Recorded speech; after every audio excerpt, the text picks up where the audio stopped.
You know she's getting filled by some black stud. You know there's some black fucking bull that's just filling her with cock meat, giving her the real fuck she deserves. Some big black bull just filling her with cock meat. And that's his crazy talk.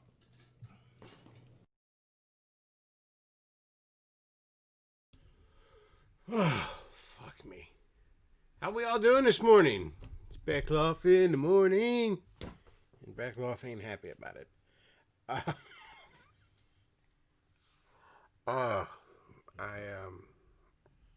I got roofers over right now.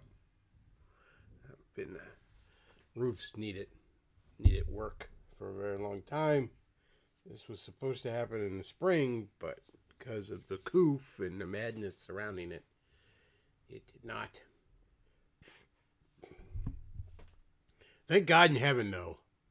And I'm not even using the Lord's name in vain. Literally, thank God, thank Christ that this is happening when I don't have to work. Because I am on about 3 hours sleep right now. And there is no way I am getting any more sleep until this is done. I'm not even sure I should be streaming. You guys may or may not hear. I'm downstairs, so I don't think you'll be able to hear it. I can't really hear it, but, like, you know, trying to get sleep right now, like in my bedroom, fuck no. It's not happening. It is not fucking happening. So, since I'm up and I'm miserable, why don't I try to entertain you fine folks? Are any of you up? If so, why? Why are you up? Are you working? Are you just one of those godforsaken morning people that's just up right now for some heinous fucking reason? Been up since not quarter after 7. It was about 7:30, I guess. Because I came. It was going on for a little. I guess it got me up around quarter after 7, maybe even 7. It was going on for a little while, and I tried to say, okay, just try to sleep through it, and it wasn't going to fucking happen. So I got up, you know, took a piss, brushed my teeth, shaved, went back to bed, looked at the clock. It was like 7:25, something like that. I think it said like 7:27, and I was like, oh, fuck me. I can't even sleep, am I? Okay, fine.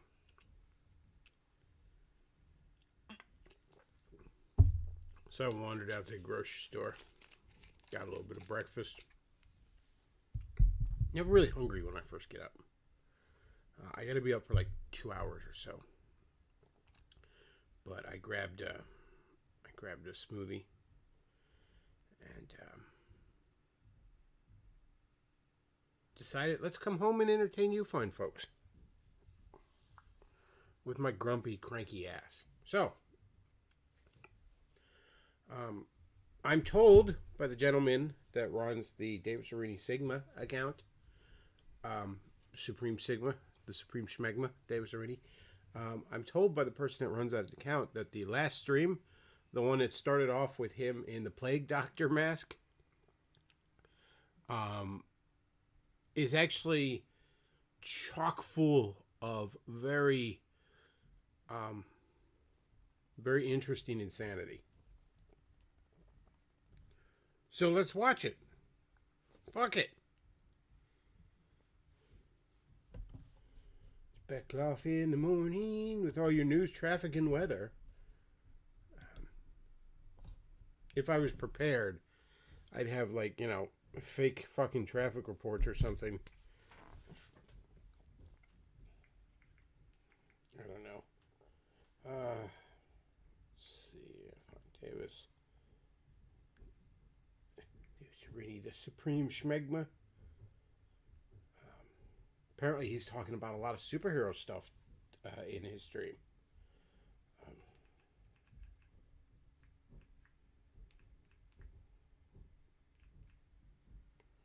So, your morning weather in Waldorf, Maryland. It's currently 76 degrees and sunny.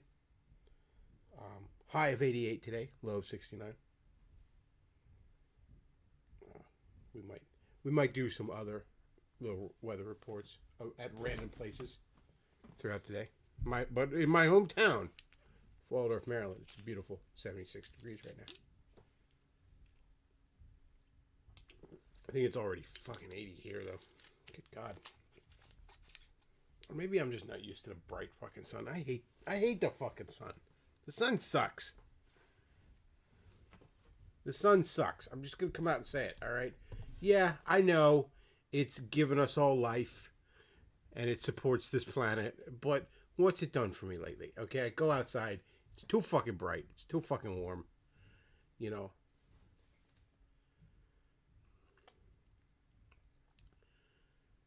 Davis Arini, the Sigma Supreme, says this is slander, and I'm the alpha bully. Somebody in the chat says, "Dance, Smokey, dance." Well, y'all should be throwing some shekels my way. All right, it's fucking 8:50 in the morning. All right, I should be sound the fuck asleep. Yeah, because 8:50 in the morning to me is what, like, 4:50 in the morning is to you fucking normal daywalker motherfuckers. All right, there. I want to watch him in the Plague Doctor mask again, and then we'll skip ahead. Let's see. Windows capture. Hey, that actually was almost perfect. But let's shrink it down just a bit. Okay, so we are watching the stream entitled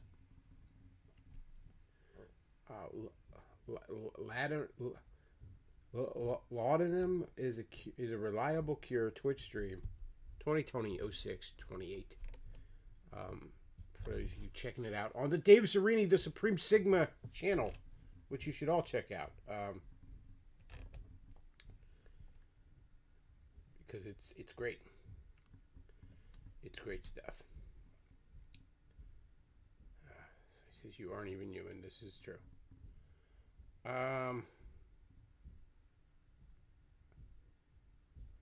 Watching raw streams of me is slander. Yeah. Yes, Supreme Schmegma, we know this. A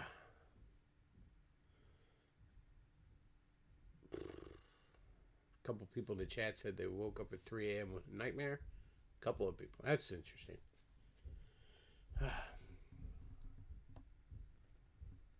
Every once in a while I get like a recurring dream. And I usually get it if I'm like stressed out about something, or like my subconscious is trying to tell me.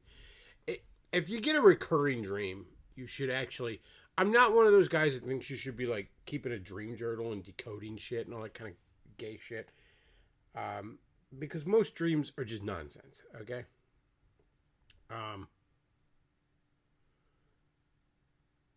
Most dreams are just bullshit. It's just your subconscious mind jacking off. That said, though, if you get a recurring dream, um, you should pay attention to it. The cool 2T donated $2 through Super Chat. No message, but thank you very much for that. But yeah, if it's a recurring dream, your subconscious is definitely trying to tell you something. You should pay attention. Or, you know, if you want to get all fucking spiritual and mystical and magical and superstitious and bullshit like that,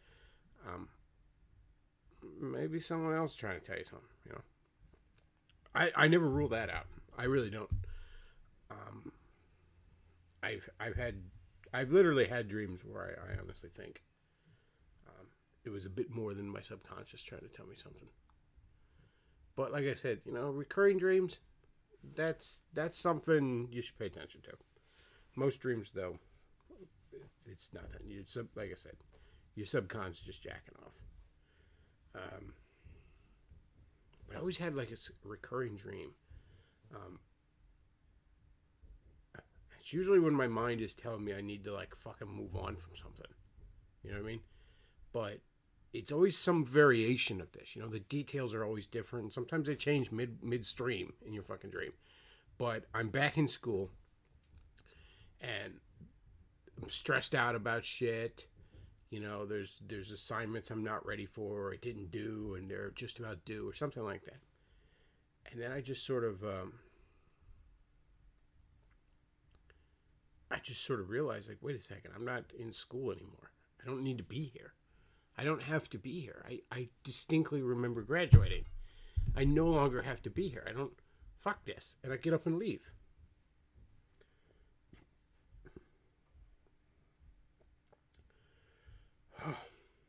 But yeah, that's usually when my subcon is trying to tell me, you know, you're holding on to something too long, you need to walk away from it.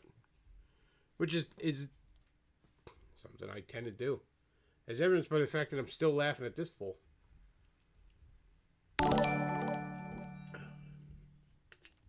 Ian McDonald donated $1.99 through Super Chat. Bechtloff is a nerdy vampire with his sun hatred. This is very true. I am not a fan of the sun.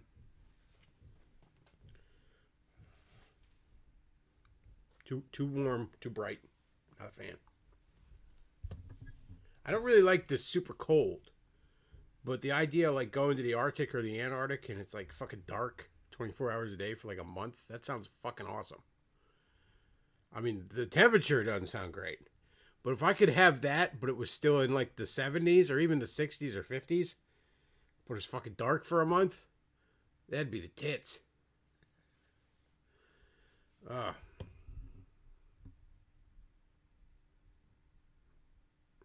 right. Well, let's check out. I want to watch the Plague Doctor thing again because it's fucking ridiculous. And then we'll skip ahead a little bit in this. We have laudanum.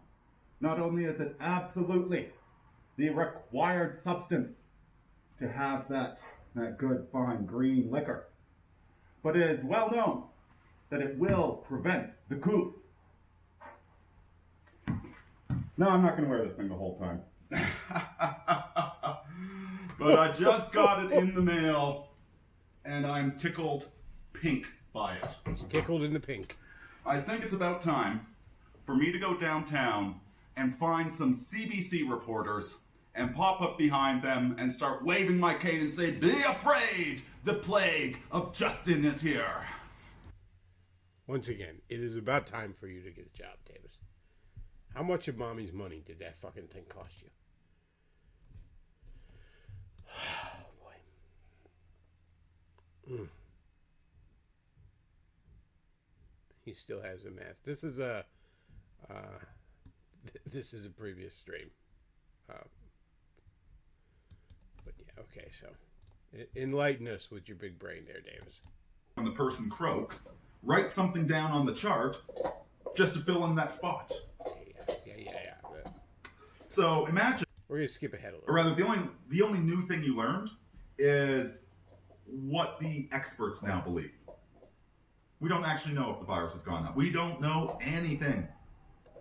All you can trust in this situation is your own lying eyes. But I'm confident in saying, yes, we are going to have a second wave. Yes, this... Yes, I know. You read this in a blog. Sir Gawain, I don't mind the masks. I prefer people not seeing my face. Problem is that the face reading technology can see through it. So if you're on camera, the camera will still see you. Is that true? That doesn't sound like it's true. Maybe the facial recognition thing can recognize you with half of your face. I don't know. I don't know if that's true or not. It's a weird world. Maybe it's true, or maybe he just made it up. It's so hard to tell him. Yeah, here in Alberta, masks are not mandatory, except at church. And nobody's wearing them, except for like the rare weenus that's wearing them. I shouldn't use that as an... It's funny, here, the governor in my state just issued an order saying if you're outside, period, you have to have a mask, and everybody's fucking ignoring him. The state legislature is about ready to throw him out of office.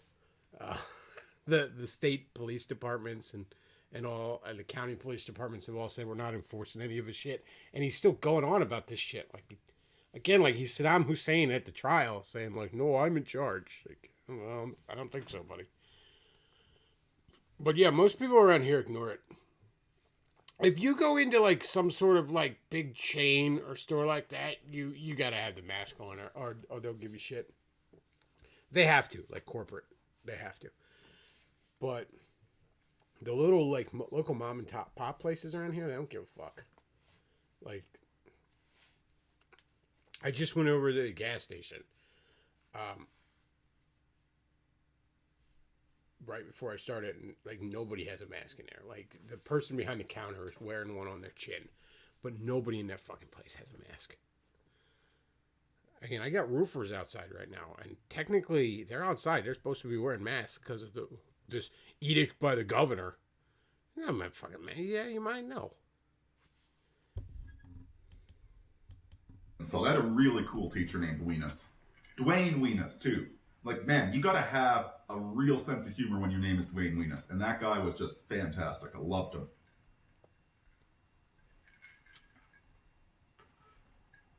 So topic I'm gonna broach this. How do I get into this? We're gonna be talking about superheroes. Don't turn it off! Don't turn it off! We're gonna be talking about this superhero phenomenon that's been going on. That's been going on. Reason being, right before, I just had a shower, getting ready for the stream. I was listening to the Rob Ager deconstruction of The Dark Knight. The superhero phenomenon that's been going on since 1939. I guess he's talking about the movies, because of course he is. That's the other thing. Like, he's always talking about the movies. He's never actually talking about the source material. This basic bitch. Bechtloff likes Marvel movies. I guess. Kinda. I like Marvel comics. Mostly before about 2012 or something. But I like Marvel comics. God, the whole culture got super fucking paused in 2013. You notice that? Like, just across the board. Fucking pause and shit like that just got cranked up to 11. Like, everywhere.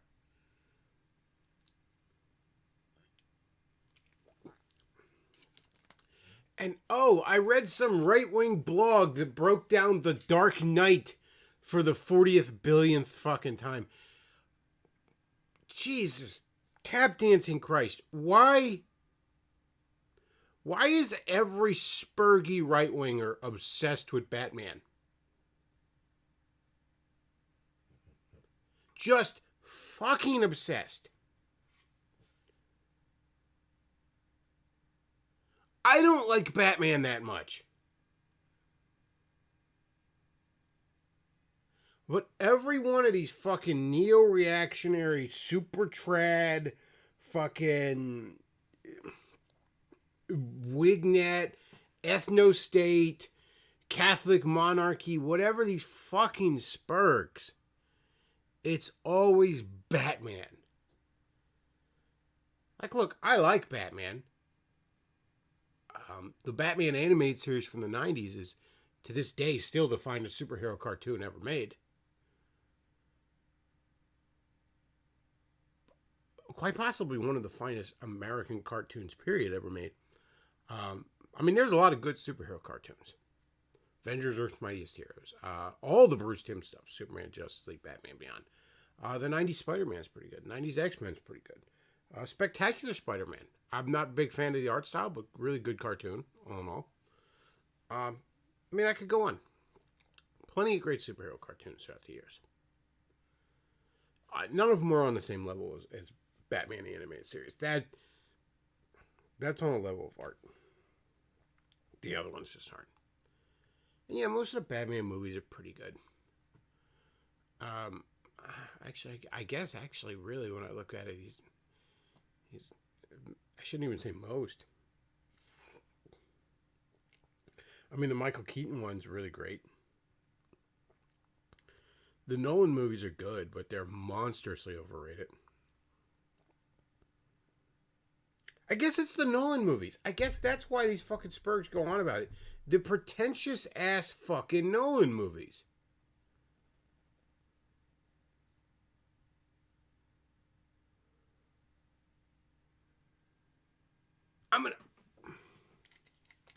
I'm gonna say this right now.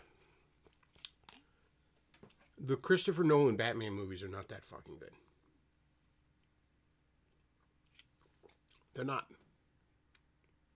In fact, I like them less and less each time I see them. A few years ago, I would have said that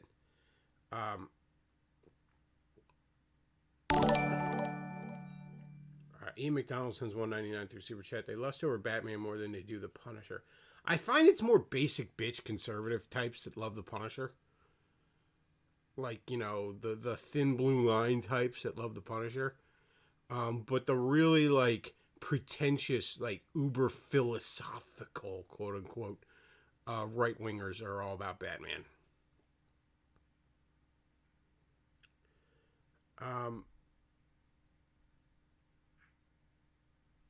But no, like, the Nolan movies aren't that fucking good. They're not. I'm sorry to tell you. Batman Begins is fucking boring. It was really, really good the first time I saw it. I was blown away by it. I like it less each and every time I see it. It does not hold up. Whereas, I really think I like the Tim Burton, Jack Nicholson, Michael Keaton one more each time I see it. That is aging like fine wine. Whereas the Nolan movies are aging like milk.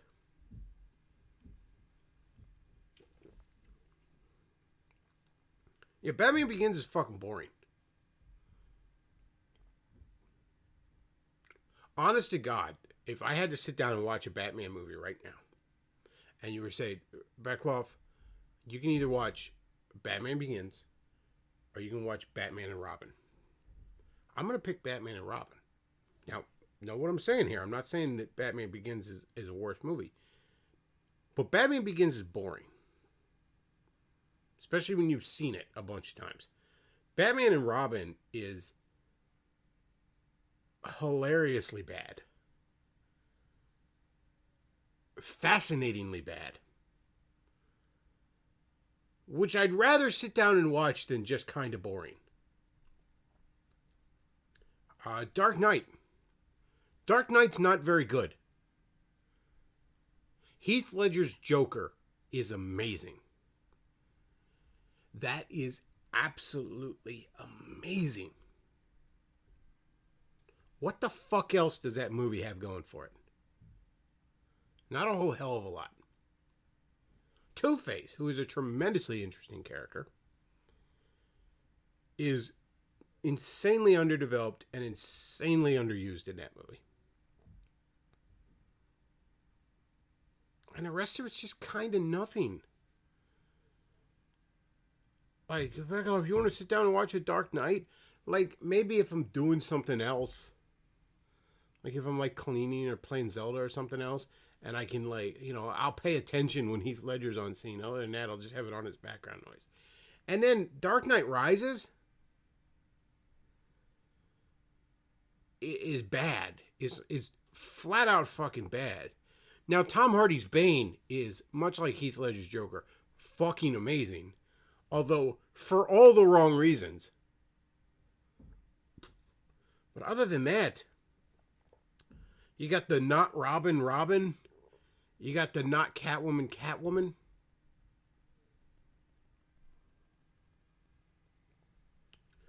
The Nolan movies aren't very good. But my God, the pretentious, pseudo-philosophical internet right wing will not shut the fuck up about them.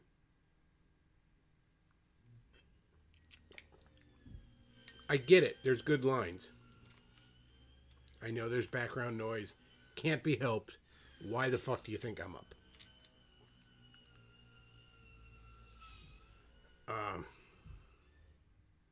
That's right, Chad. He's a big guy for you.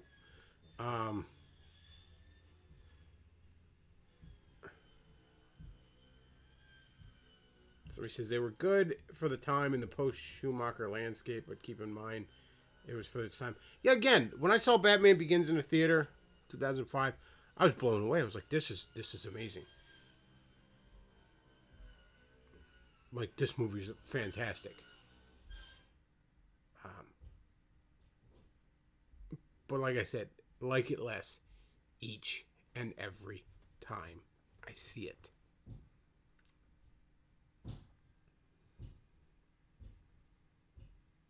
I will say the one scene in Batman Begins, it still works.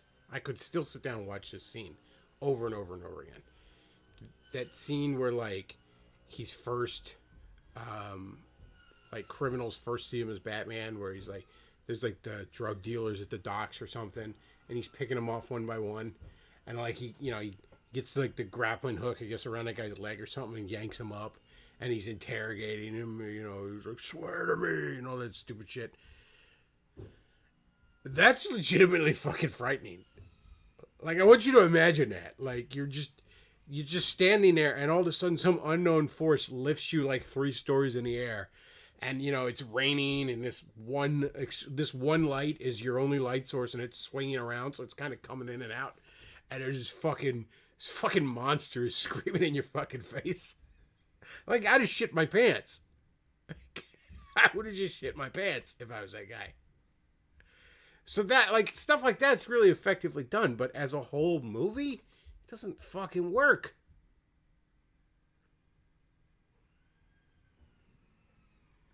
And again, I don't even think they're truly bad movies. The biggest flaw is that they're pretentious. They're ashamed. They're Batman movies that don't want to be Batman movies.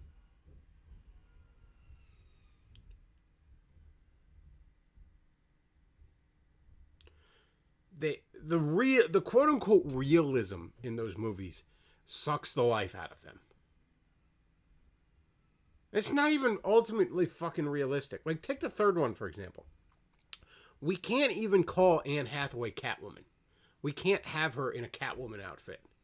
Because that's not... We're being more serious than that. Like, the closest they get is she, like, flips her night vision goggles up at one point, and they sort of look like cat ears. That's a brief wink and a nod to the source material. We can't have her be Catwoman. We're more serious than that. This is a serious movie. This is a realistic movie. It's a realistic movie. That's why Batman's back is magically healed because of ancient Chinese secret. Because it's a realistic movie.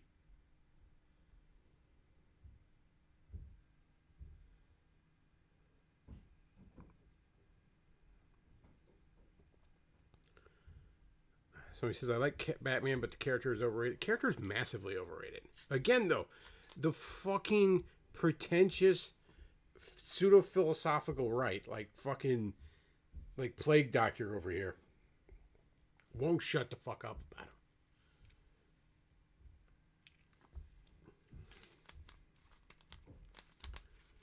Batman's not that interesting compared to other superheroes. Compared to other things the superhero genre is going for. I mean, yeah, like Batman has a great rogues gallery. I give him that. I mean, I'd say Spider-Man has a better one. By like a hair. I could easily see why someone would say Batman has the best rogues gallery in comics. I personally think Spider-Man has more interesting characters. More interesting villains, I should say. I could see somebody saying either one on that. But yeah, Batman has the most interesting rogues gallery. But Batman himself, it's like, come on, dude. I get it, Bruce. You miss your mommy. But like, shit gets old. You know, so many other superheroes have so much more interesting fucking character to them. You know, Barry Allen is a forensic scientist, and you know, Hal Jordan, the test pilot. You know, Iron Man, who's basically just Howard Hughes. Like, so many of these other superheroes have far more interesting character to them than just like, you know, rich boy misses his mommy, so he's gonna dress in a gimp suit and beat up drug dealers.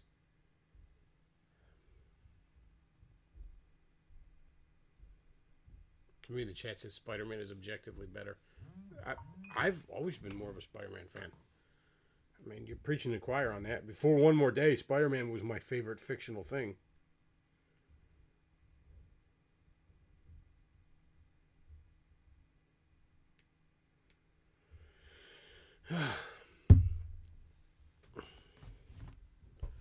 The Harley Quinn version of Batman was kind of funny, though. They sort of went with a darker version of the Batman from the Brave and the Bold cartoon. The Harley Quinn's cartoon is pretty fucking funny. I don't particularly care for how they ended season 2, but for the most part, I think it's pretty fun cartoon.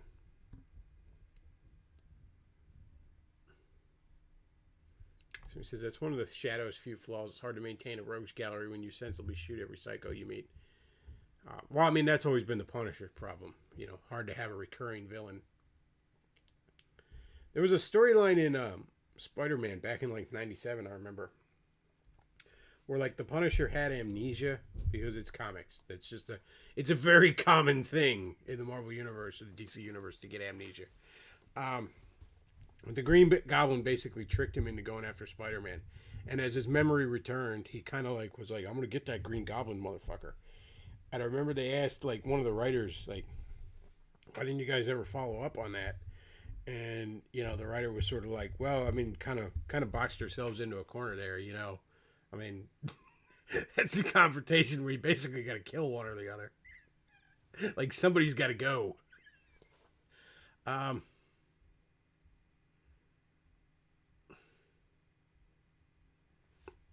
But I'm sorry, I've been rambling on for a while here. Let's get back to our big brain friend.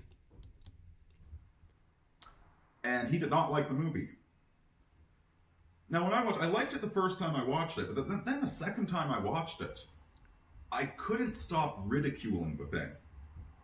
Like because you're smarter. Yeah, the Joker's pretty cool. I like the concept of that. It's got some interesting ideas, but then the movie takes itself so incredibly seriously that I can't take it seriously. That is an insanely ironic thing coming from Davis Arini. Although I kind of agree with him that the Nolan movies take themselves too seriously.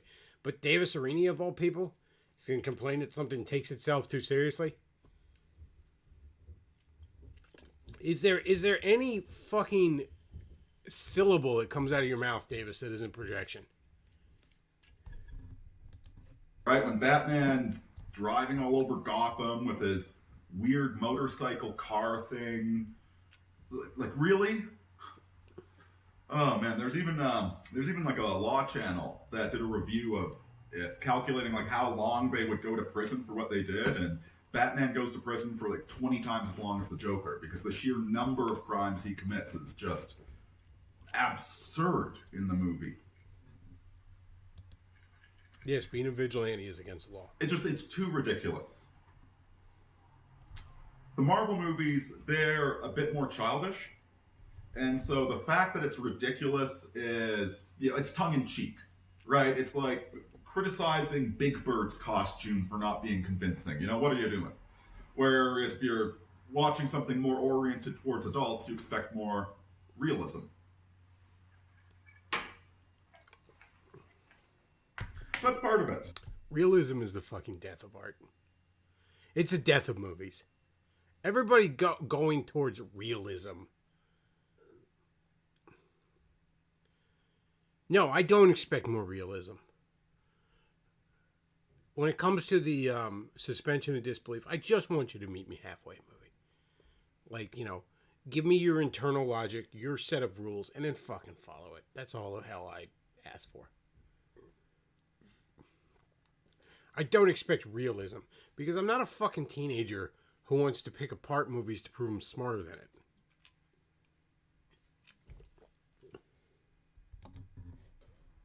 Him helping me understand why I can't watch The Dark Knight anymore. I can't watch those Nolan Batman movies. They are just too realistic and too silly at the same time. Let's be real, Davis. The reason you can't watch him anymore is because you're reminded of the fact that a big fat comic book dork laughed you off the fucking internet. That's what it is. Every time he sees fucking like a Marvel thing, he fucking Bechtloff, everybody betray me. He thinks about the fact that this parody channel gets more views than him. They don't. It's like rum and Coke, right? Rum's great. Coke is great. You put them together. It's like a pirate farted on your glass. Don't get it. Rum and Coke is fucking great. Well, rum and Pepsi. I'm not much of a Coke guy.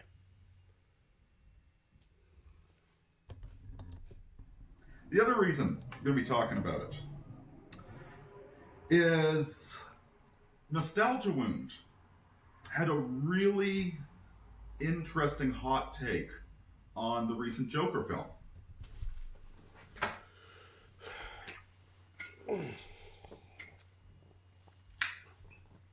Now, I'm not going to see that movie because I've already seen Taxi Driver.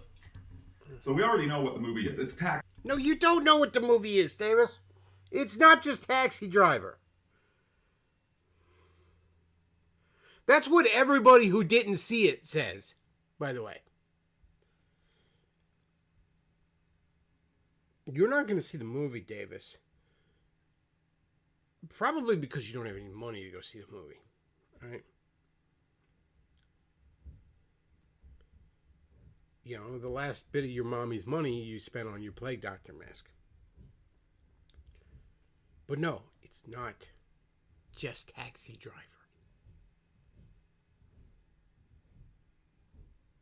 If you want to know somebody who hasn't seen that movie, they're going to tell you it's just like Taxi Driver.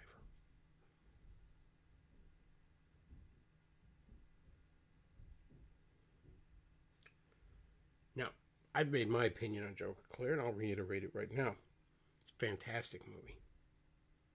I think it strays too far from the source material to really be much of a good Joker movie. I rather wish it would have been its own thing. It deserves to be its own IP rather than yet another version of the Joker floating around the fucking vast DC multiverse, whatever you want to call it. But it's a fantastic movie.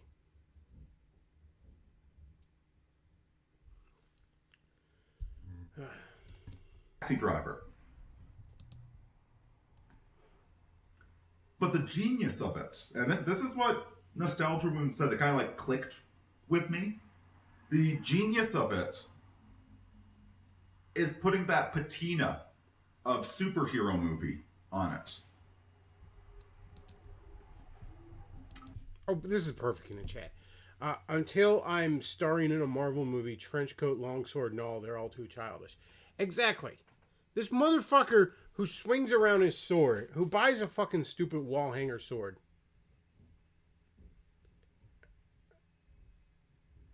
and seriously thinks that I got this sword in accordance with the scriptures, wants to talk about childish.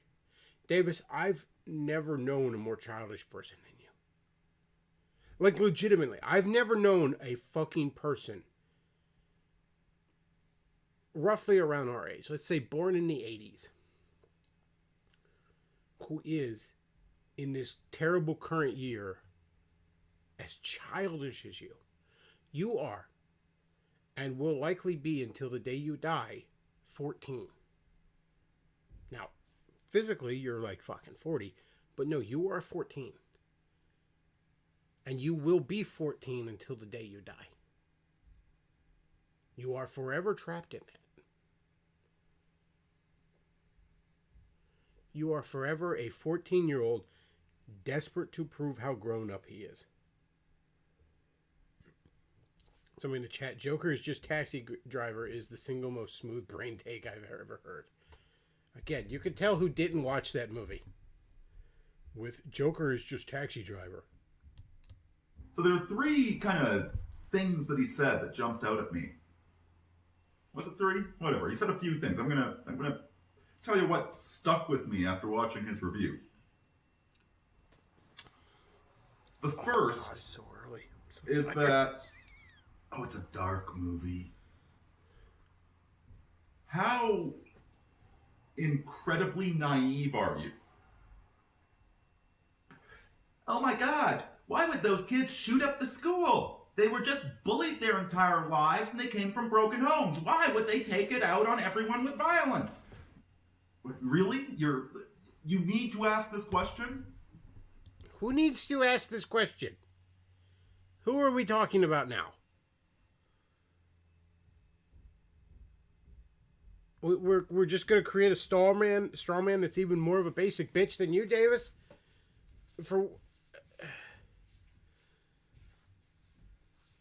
Everybody, by the way, everybody understands why a nerd shoots up a school. Most people are afraid to admit they understand it. Everybody fucking understands it. Except for maybe 1% of 1% of 1% of the people out there that have lived the most charmed, fucking blessed life in their life imaginable. Everybody fucking understands it. Again, nobody wants to admit it, but everybody fucking understands it.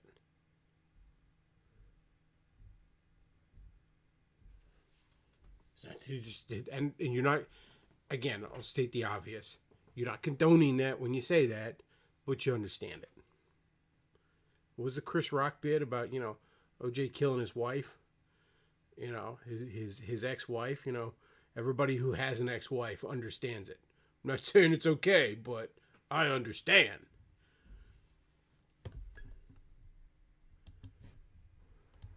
You've got the sort of survival instincts of somebody that, right after school shooting, starts and goes and finds a nerd to pick on. You're not going to shoot up the school, are you? How blessed is your life that you've never been in a position where you've had dark thoughts? Blessed isn't even the right word. How spoiled and pampered are you that you can't possibly understand somebody like the Joker? Oh God, this is somebody that's just been shit on their entire lives. Grew up in a garbage circumstance, got put into another garbage circumstance. The people that were supposed to be helping him out never helped him out. Well, why didn't he go to counseling? He did, and the counselors made it worse. The social services made it worse. Why don't you get a job? He did, but then he lost his job due to his own arrogance and laziness. God, this is... Jack, can we skip ahead a little bit? I'm very, very fucking cranky. Alright, 3 hours sleep. Alright, 3 fucking hours sleep. Roofer's banging away right now. Let's skip ahead, shall we? We're going to jump ahead 2 minutes here. Just 2 minutes. We don't want to miss too much. But yes, Davis, your basic bitch take on Joker. And pulls out his gun, and that's when he starts becoming a legend.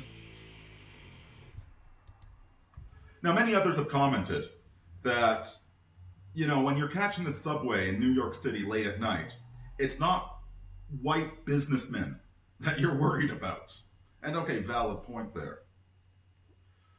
But that being said, you've never seen one of these people? You've never seen one of these privileged, entitled assholes that just kicks people beneath them? False. They say, I'm trying to inspire people, I'm trying to do this, that. But really, if anybody starts to get close to them, they get kicked back down. And what the so-called hero is doing is really just maintaining their own place in society.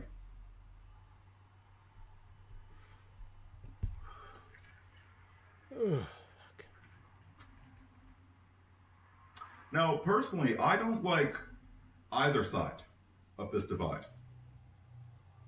I don't like glorifying the Joker. I was just really put off by that movie in the first place. It's like, there's already enough negative stuff out there. Why dwell on it and make excuses? Like, yeah, I understand where Joker is coming from.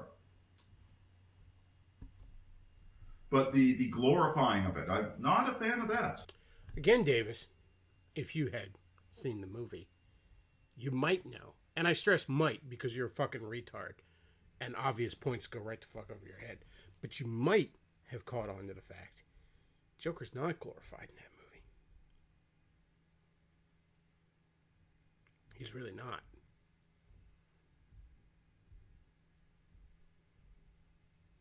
See, and this is something guys like Davis and a lot of these uber fucking political types don't necessarily get. You can actually portray something in a movie. And I know background noise, folks.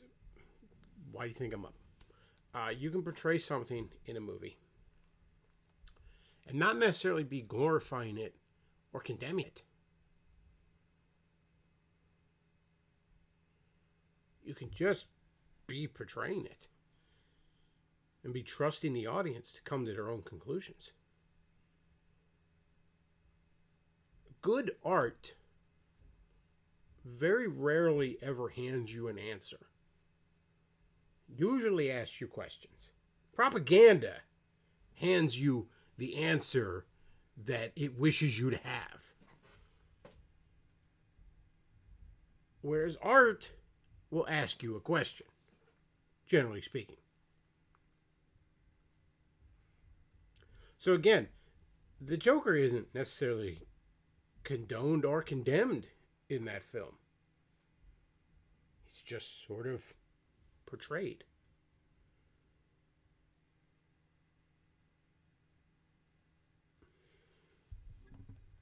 Again, though, I suspect that this is something Davis, and not just Davis, most of the uber political types, left and right, are incapable of understanding. All right, the whole Anita Sarkeesian shit, that whole fucking group of people, the reason why they, when they get a hold of some franchise, the reason why they can't do anything good with it, the reason why they run so many decades-long franchises into the dirt, is because they don't want to make art. They want to make propaganda. They don't want to even make entertainment. They want to make propaganda. And the right wing is just as bad in many regards. I mean, watch any fucking Kendrick Brothers Christian movie. Watch any fucking quote-unquote Christian movie, and you'll see that. I mean, I talked on here, the Kendrick Brothers movie, Courageous, literally ends with an altar call.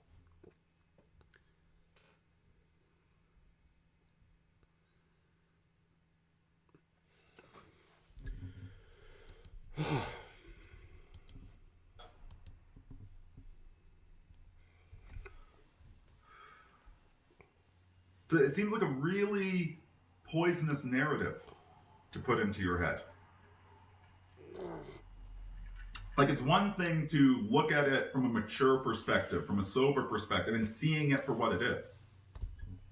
Davis, have you been sober for even fucking 10 minutes since George W. Bush was president? Don't tell me about a mature and sober perspective.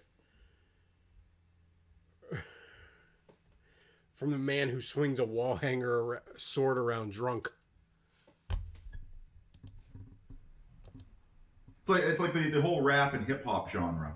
You get the occasional really good one like Gangsta's Paradise, where it's about being in that situation, stuck in that situation, and recognizing that it is a negative situation. Oh God, what a basic. I guess Davis Arini, Supreme Sigma, the gentleman who runs that account.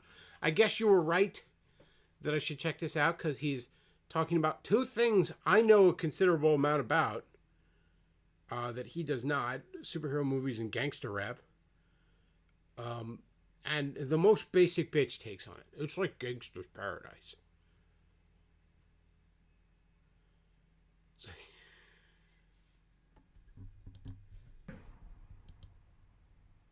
Then you've got the "y'all gonna make me lose my mind," which is celebrating that negative situation. No, it's not, Davis. No, it's not. By the way, that song's from fucking 2000. DMX, y'all gonna lose my mind. What the fuck is that actually called? Party Up, I think it's called, isn't it? Whatever. Maybe I'm getting it mixed up in the head. This song's from like 2000.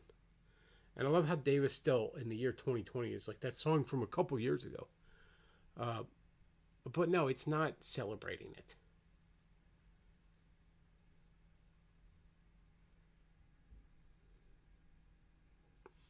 This basic bitch boomer takes. So yeah, I don't like the villains are cool. Not down for it. But then you got the other side of the coin. You got the Marvel superheroes.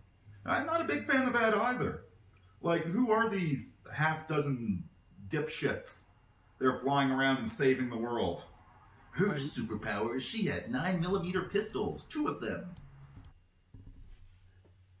I know. What a bunch of assholes. Fucking protecting innocent people.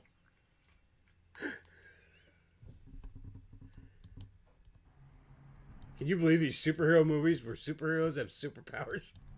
Yeah, I know. She's supposed to be a superhuman experiment or some garbage like that. I still think it's ridiculous. What's with Arrow Dude? He's really good with a bow and arrow. He learned to do it in the special forces. It's just absurd.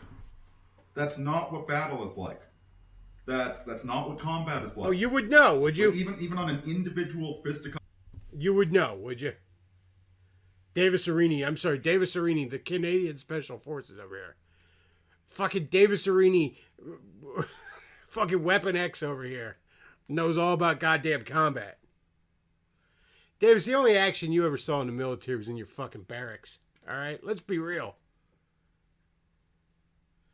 That was the only fire you were under. Basis, that is not what fighting is like. On an industrial scale, military sense, that's not what combat is like. That's not the real world. The Avengers isn't the real world. Thank you, And Davis. so, interpreting these superhero movies as maintaining the status quo. You know, these guys, this select group gets to have superpowers. They get to have Iron Man suits. Nobody else does.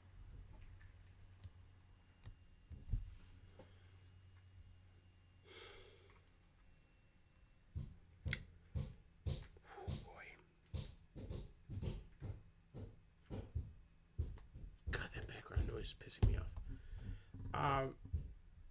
All morning. Superhero movies aren't supposed to be a military documentary, you fucking tard. You know shit. Somebody in the chat says Davis Arini, the Supreme Sigma. Black Widow is a superhuman experiment. Yes, in the comics, which is something I told him once when he was complaining about the fact that, like, you know, oh, she shouldn't be that strong because she's a 90-pound woman or something.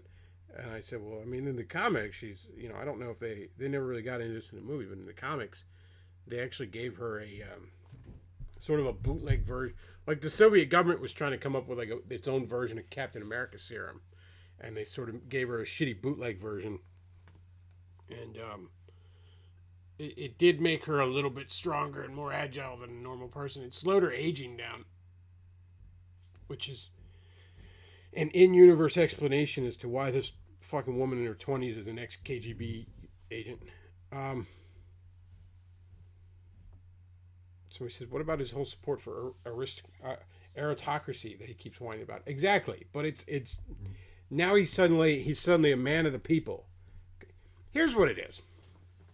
Davis Arini doesn't like superhero movies, which fine, you don't have to. Nobody said you had to. Okay, there's lots of things I don't like. For example, I don't particularly care for westerns. Just never have. Just the aesthetics of it, the general trappings of it, just don't appeal to me. Just not a fan. That's fine. They're not for me. I'm not going to sit around for an hour and philosophize about how if you like westerns, you're some sort of degenerate. I don't have to philosophize about the stuff I like. I could sit here and philosophize about how if you don't like superhero movies, you have no heroism in your soul or some shit like that. But no, the reality is you don't like them. And I'll be honest with you, I'm not a particularly big fan of superhero movies either. Again, we're trapped in this basic bitch take. You know what I am a fan of? I don't know if y'all knew this, but these Marvel movies, they're actually based on pre-existing source material. Long-running, serialized comic books with decades worth of storytelling material in them. That's what I'm a fan of. The superhero movies, even the best ones, are a pale fucking shadow of the source material.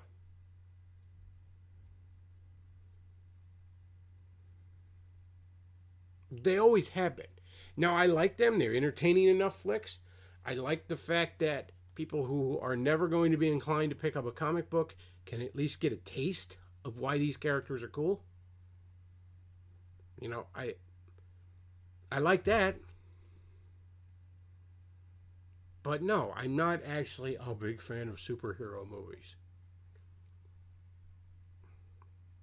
I'm a big fan of superheroes. I'm a big fan of superhero comics.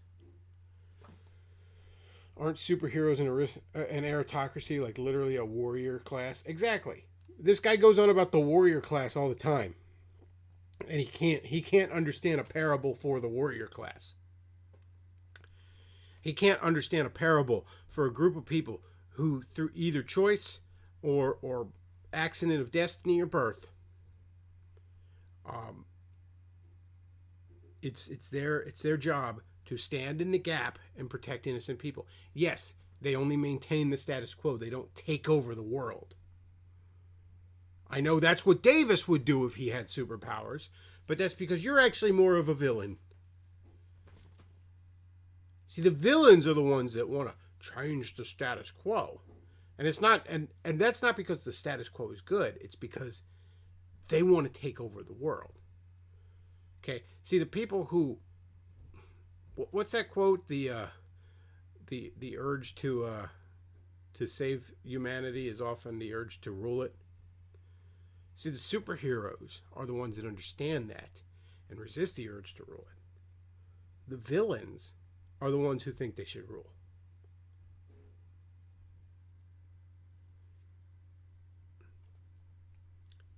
And it's always because of ego. See, Magneto, let's use him as an example. He's a very interesting character. He goes on about fucking mutant rights all the goddamn time. He goes on about how he's doing all these things for the good of his people all the fucking time. But the reality is, Magneto is just sucking his own dick.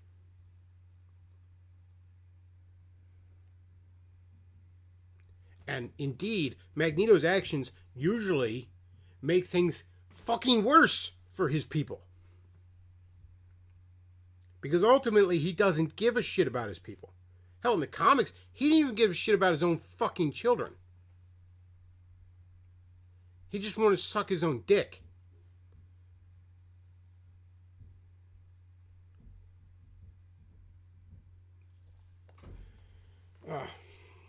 Davis would be a lamer villain than the Condiment King. You're not wrong. Be defeated by Kite Man. Kite Man, hell yeah. That's the worst part of Harley Quinn season 2. I am legitimately mad that they broke up Poison Ivy and Kite Man and hooked up Poison Ivy and Ivy. And it ain't even because I'm bitching about, like, I'm moral fagging about the lesbian shit. Because they're already fucking villains that kill people. Like, I'm not taking my moral lessons from these people. No, Kite Man was the most fucking interesting character in there, damn near. And Poison Ivy a close second. And their relationship was the most interesting part of that fucking cartoon.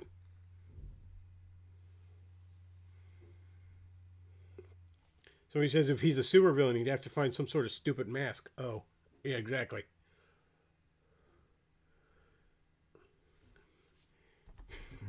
He's Plague Knight from Shovel Knight.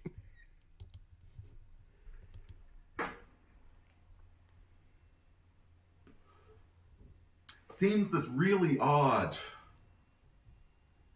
dialectic that we have nowadays.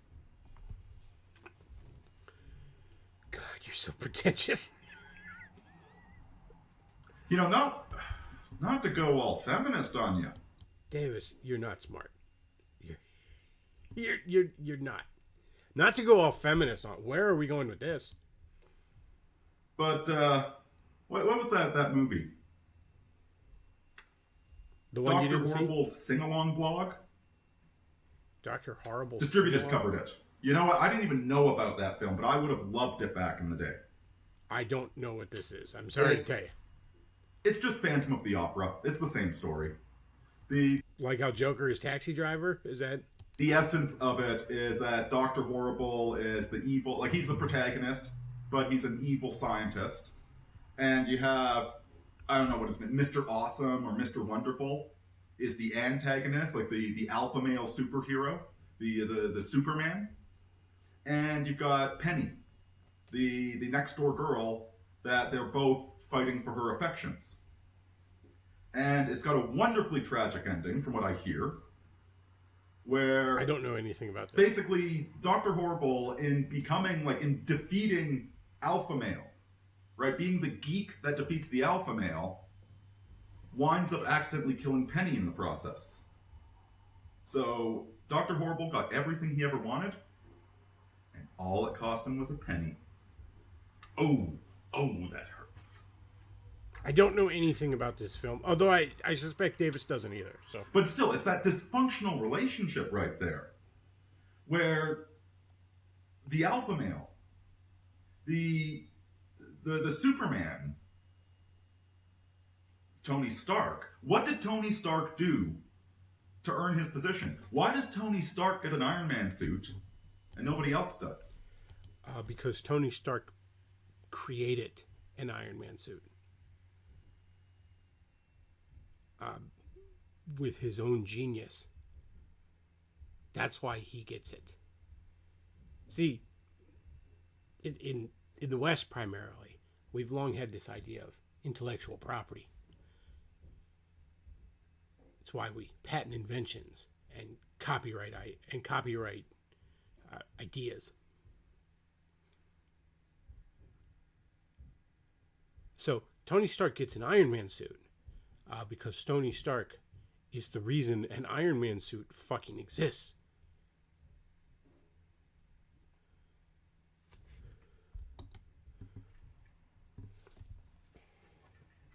I mean, it's the same question. Why does the captain of the football team? Well, because he's got the genetics for it.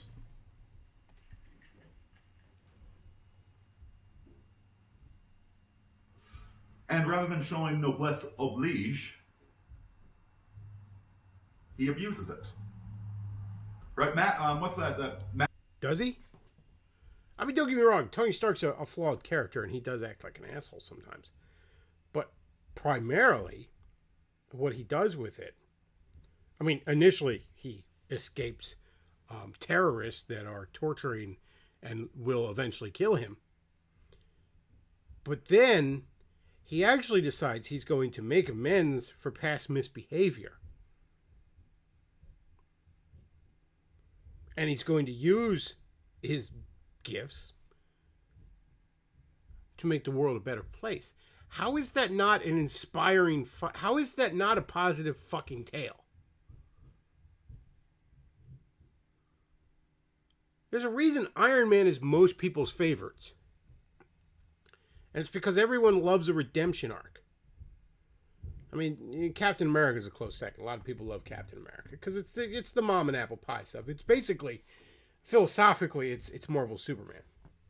I mean, not power-wise, but, you know, it's the square-jawed all-American motherfucker.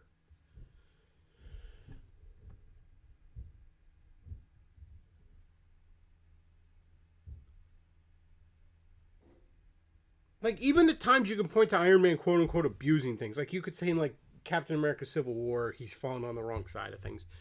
Or, you know, okay, he's sort of accidentally behind Ultron and all.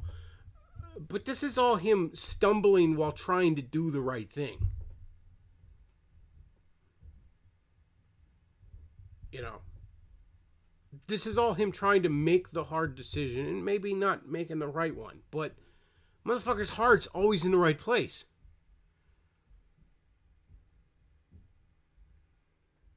Even when you can point to his judgment being off. God, Davis is a fucking sociopath.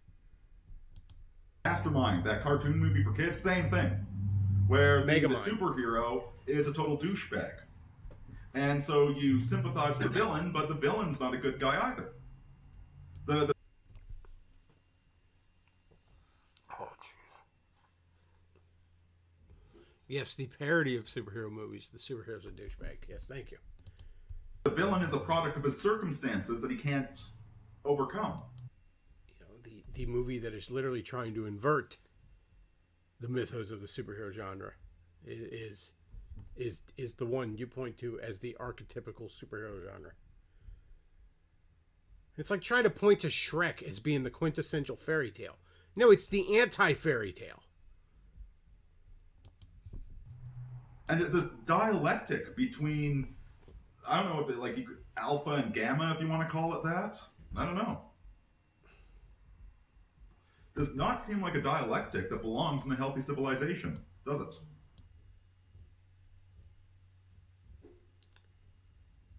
I just want to reiterate that Davis has spent the past few minutes talking about how he identifies more with the villain than the hero.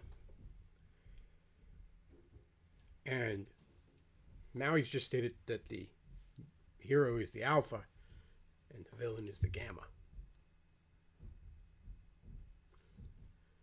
So once again, Davis Arini just accidentally told us he's a gamma. He's done this several times over the last year or so. But once again, Davis Arini just accidentally admitted he's the fucking gamma. Now, I don't put a tremendous amount of stock in the alpha, beta, gamma, sigma bullshit. I think it's an interesting metric. But it's better for measuring archetypes or patterns of behavior than actual three-dimensional human beings. Davis, however, does put a tremendous amount of stock in it. And he basically just said he's a fucking gamma. So.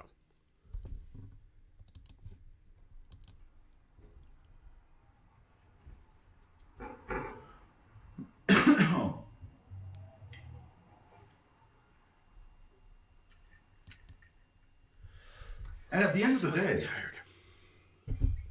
I'm tired. I think the one thing that we can kind of draw from all of this, the one conclusion I'm coming to at least, is that what this all is, it's a symptom of a deeply childish society.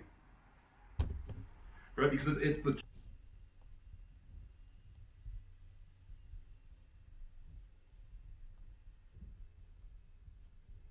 Deeply childish.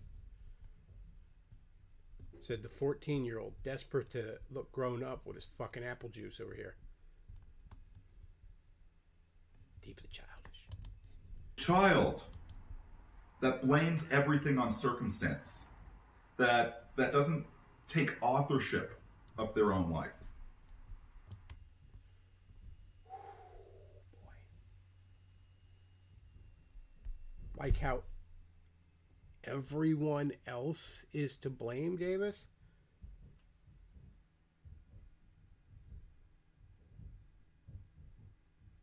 You were blameless in the Sarkeesian effect debacle. You were blameless in the related falling out with Sargon and Thunderfoot. You were blameless in your falling out with me and Forney.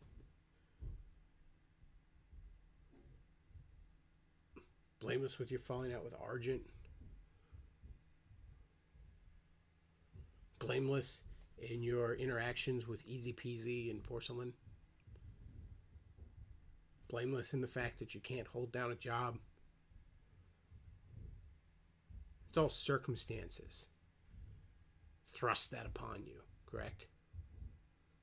None of that was your actions, your failings, your laziness, your arrogance.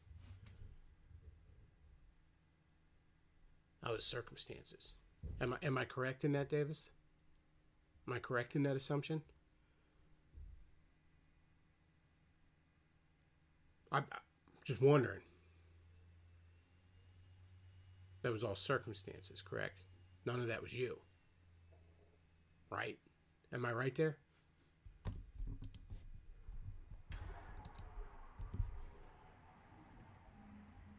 The morality is the good boy, good girl. Right? Where you just obey the rules because that's what you're told to do. And the context of these superheroes and supervillains is just absolutely absurd. Which is why something like The Dark Knight, it's very noticeable that this world is trying so hard to be hyper-realistic, and yet it is so absolutely far from realism. Yes. Superheroes aren't realistic, Davis. I know. For example, did you know gamma radiation? Colors of the Marvel universe are. Did you know gamma radiation, for example, is actually very deadly in high doses and does not give you green super strength? I don't know if you knew this, Davis. But in all the recorded cases of people being exposed to large amounts of gamma radiation, not one of them ever came out of it with fucking superpowers. Quite the fucking opposite, I assure you. Far more sensible to this genre because it is a childish genre where there's good guys and bad guys, and it's just that simple. One thing. Oh my god. Again, now you could be forgiven in thinking that when you're just watching the movies, when you're just a basic bitch like Davis. But the good guys and bad guys, it's just that simple.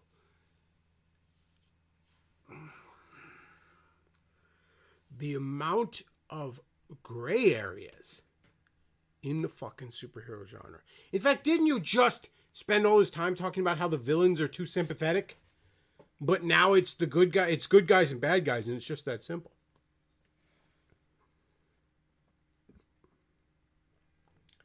The superhero genre is filled to the brim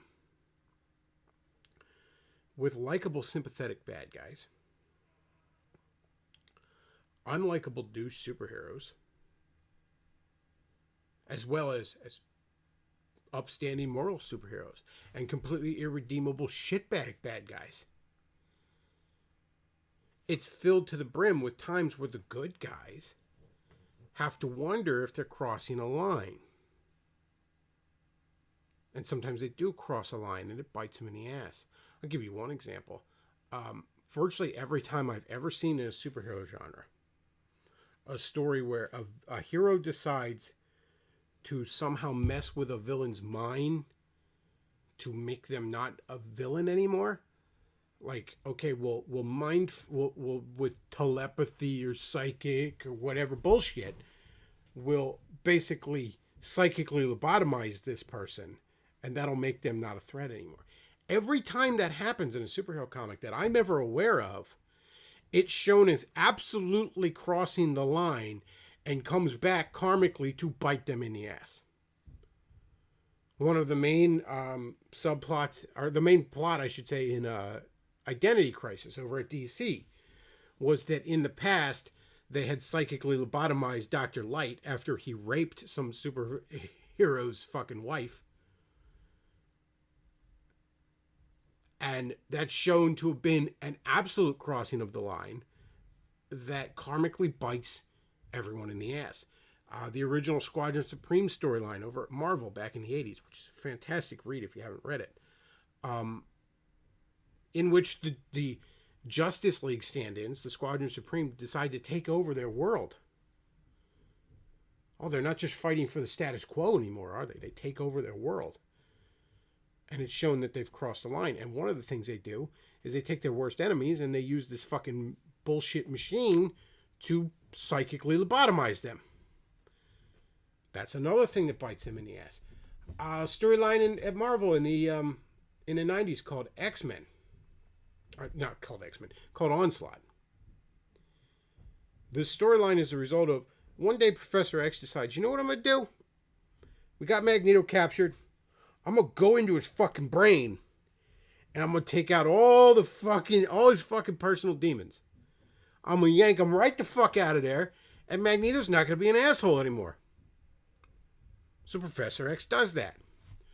So now all this dark shit's now swimming around in the back of fucking Professor Xavier's mind, and it fucking merges with his demons back there, and it becomes this entity of psychic fucking energy called Onslaught that was such a threat to the world. The X-Men, Fantastic Four, Avengers, and Doctor Doom were barely able to combined. We're barely able to fight this fucker to a standstill.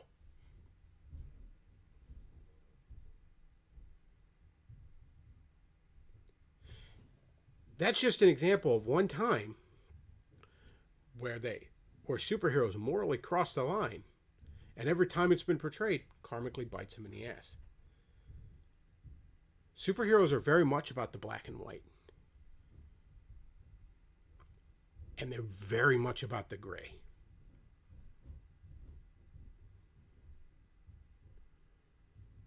Which, again, is something I know because I'm familiar with the source material. The movies, which are 90-minute chunks, are obviously fucking watered down. Even with the Marvel Cinematic Universe that has gone on for over 20 fucking films. Most of which really good. Hell, I'd say the only genuinely, truly bad one is Captain Marvel.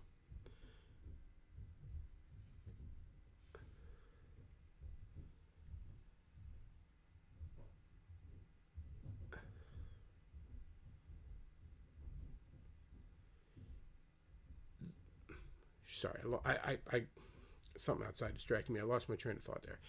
The superhero movies. Even the series that goes on for 20 fucking movies simply doesn't have the time to dive into some of these issues. So they just try to portray the more basic shit. So he says Doctor Doom movie win. A standalone fucking Doctor Doom movie. Oh my god, that'd be amazing. There's a comic book series if you're interested in Doctor Doom called Books of Doom. I think you could look it up on Amazon, like the hardcover or trade paperback. Fantastic Four Books of Doom. It's basically Doctor Doom reciting his memoirs on a lazy Sunday afternoon. It's fucking amazing. And it's funny, like, when they'll flash back and show bits of his past, and they're showing what actually happened, and the narration will be what Doctor Doom said happened, which is just an amazing fucking... somebody in the chat says, superheroes are unrealistic, but elves and fairies with magic powers in Tolkien's work is totally different. Well, yeah, that's totally different. Because that's something Arini feels more comfortable with, because all the right-wingers he loves listen to it. Or watch it.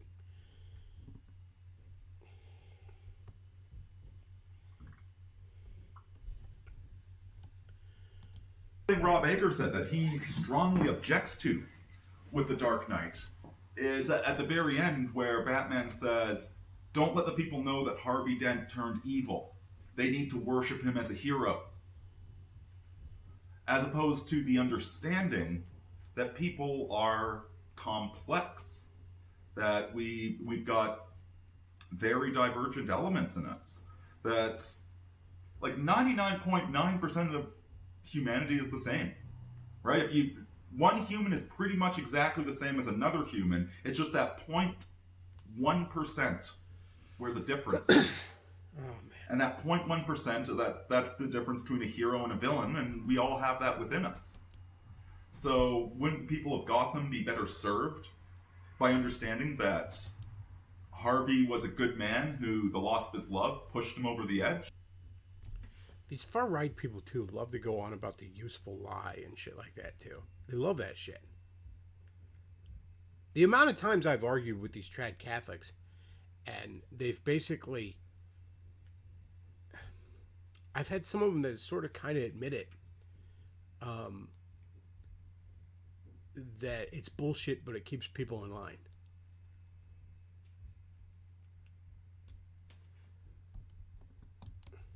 And that all of us could do that, as opposed to the black and white morality of these superhero movies, this black and white good guy, bad guy. I mean, but it wasn't black and white morality.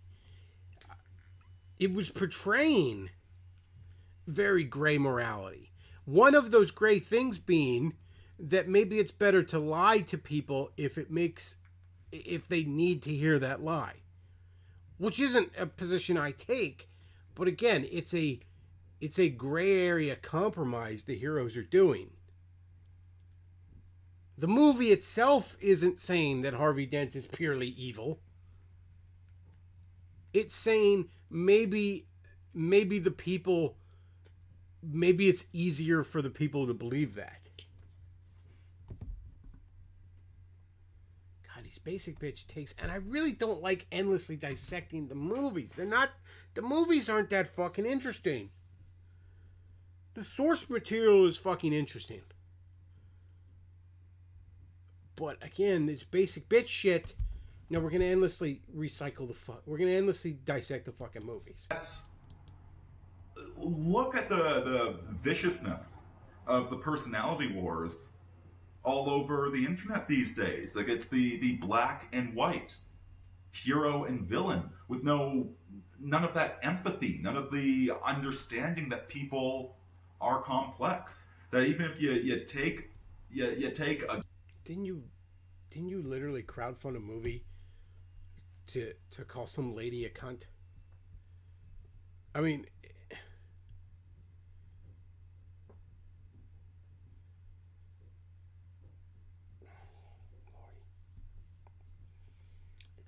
it's just whatever fucking suits him in that moment. Yes, Davis, people have been mean to you on the internet. But that's just the result of circumstance, right? Not your own fucking behavior. That's just other people were mean to you for no reason. Good person, you push them and you push them and you push them, yeah, you're going to turn them into a villain. That heroism is more complex than being pure, than being perfect, than being without flaw. Okay, let's take the Marvel movies, for example. Maybe you could say Captain America is pure and perfect and without flaws. You can say that about Iron Man? Thor? Hulk? The entire first Thor movie is about him learning to not be a selfish cunt.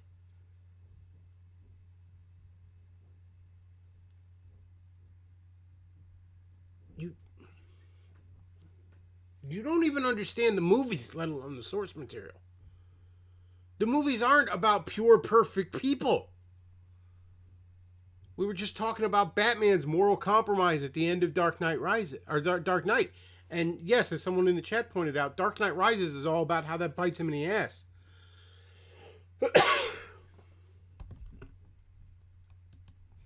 Without temptations. But, instead of having that empathy, it's all black and white. No, it's not. This genre is not all black and white. If anything, post-Watchmen, it's at times obnoxiously gray. It's not all black and white. Where are you getting this?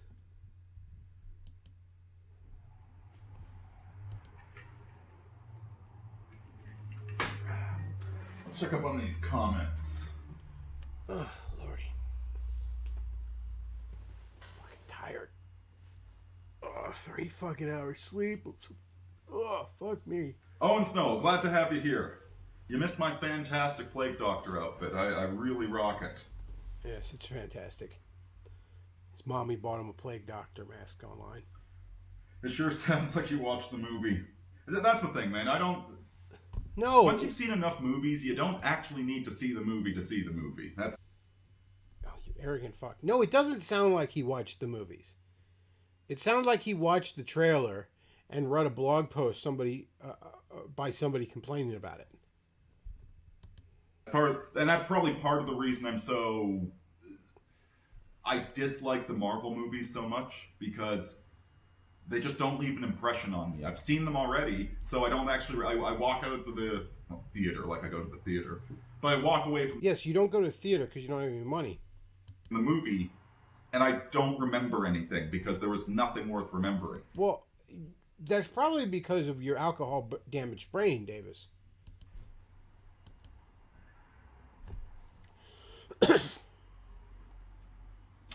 Oh, the flag is from my great-grandfather's Corvette in World War II. He was the chief petty officer on it.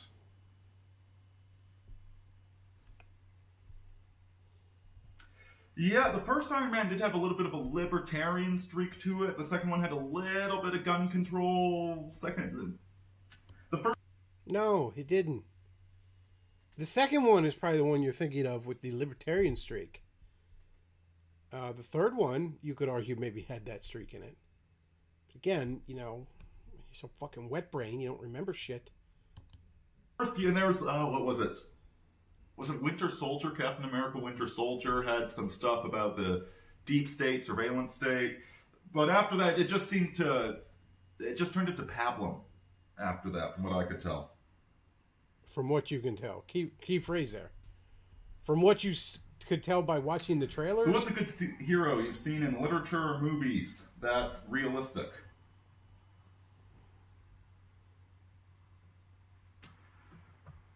I swear to God, if he mentions his own book.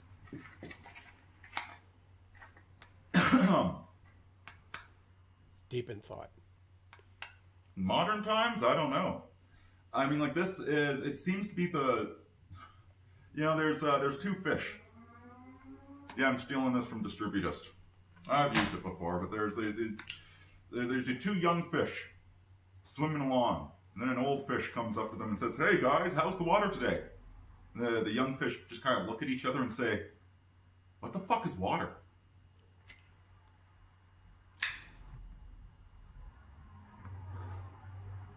This polarization seems so incredibly inherent in our culture.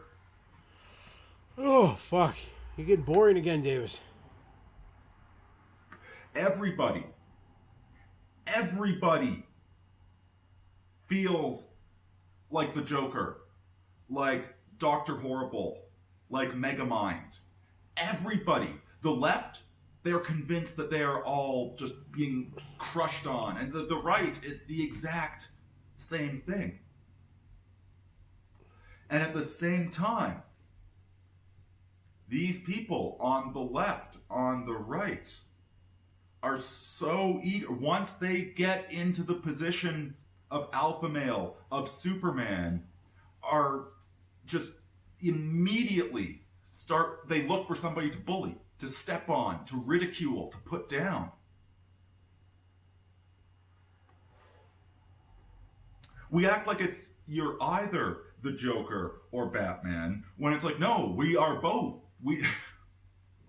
That false dichotomy, the fact that we can't resolve these elements within us, that we think that we're one or the other when we're both, and that this is what leads to so much this.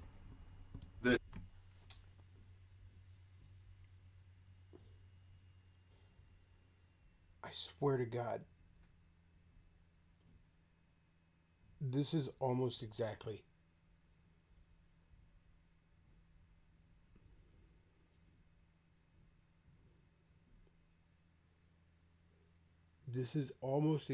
something a buddy of mine said to me when he was high at the age of 17.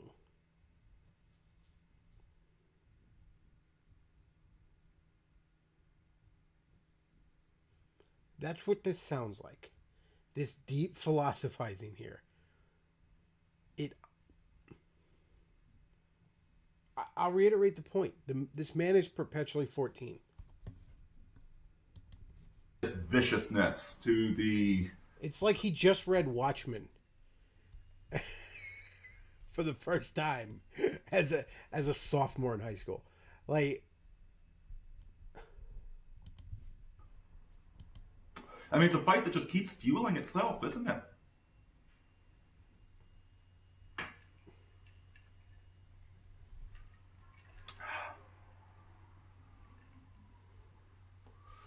The moment an underdog gets power, they use it to abuse somebody. yes, this is true. Yes, the both the right and the left will tend to act like the other when they're in power.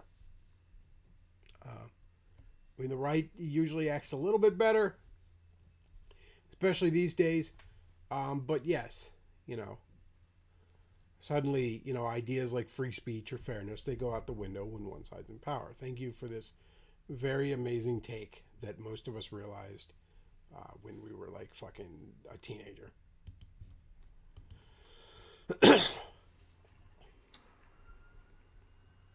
And that's one of the realities. That's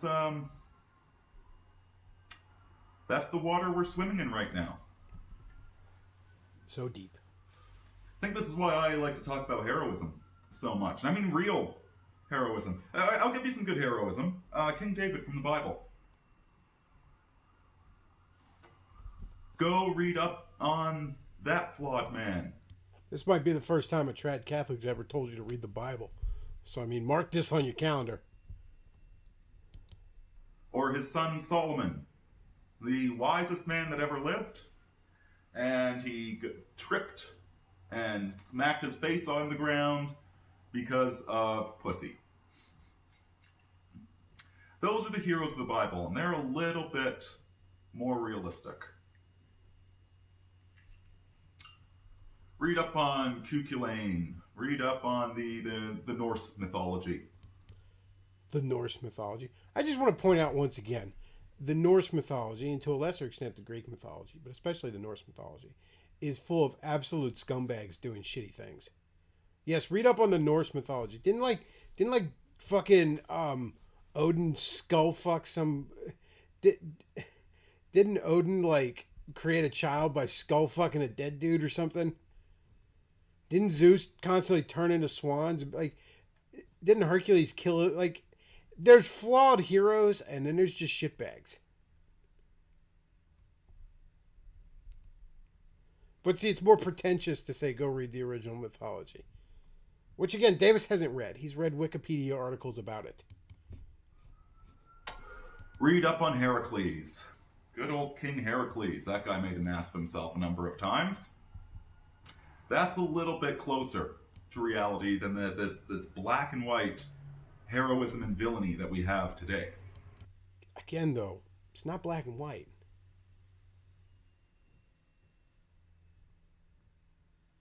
You were just talking earlier about an instance in which in one of the movies Batman compromises morally. Would it have been better if he had magically turned into a bat and fucked some chick in the ass? And that's how Robin was invented? Would that have been more up your alley, Davis?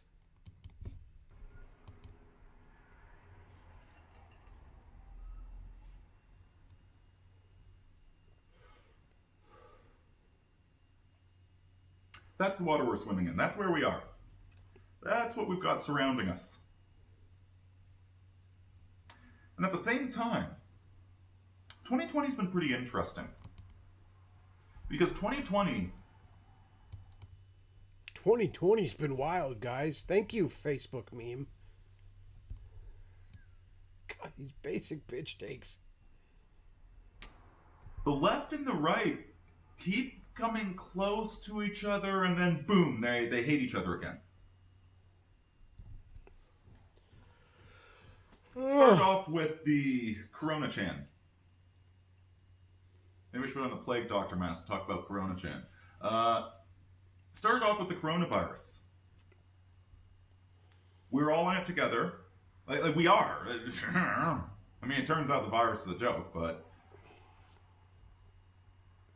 for the first month, it was all of us together. It wasn't left versus right.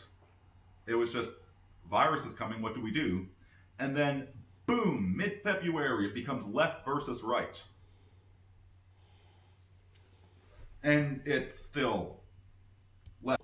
Things are polarized in an election year. Thank you for this amazing hot take. Left versus right, where the left is demanding face masks and the right is demanding more guns.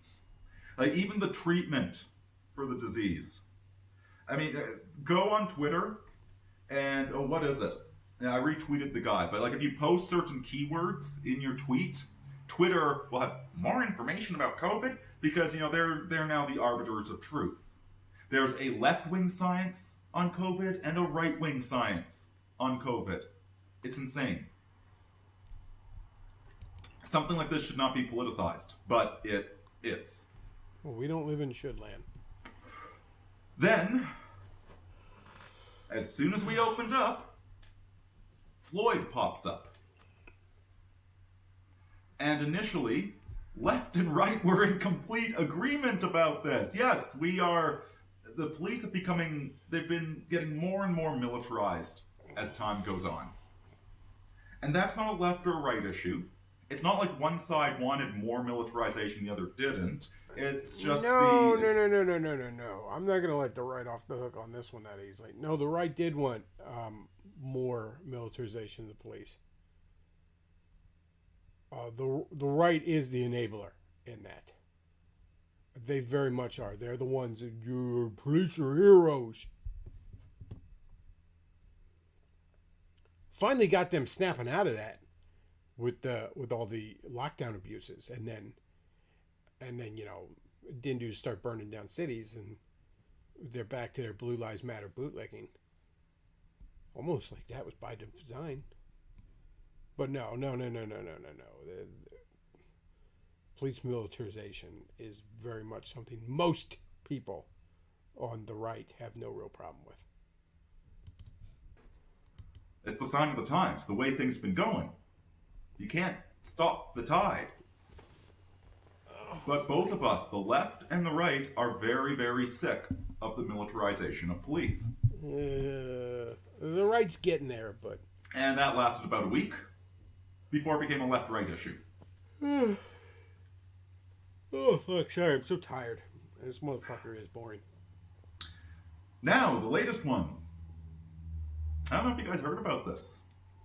But, have you heard about this, Kevin? Yeah, it was... Where was it? It was in, was it Milwaukee? The cops are covering up a...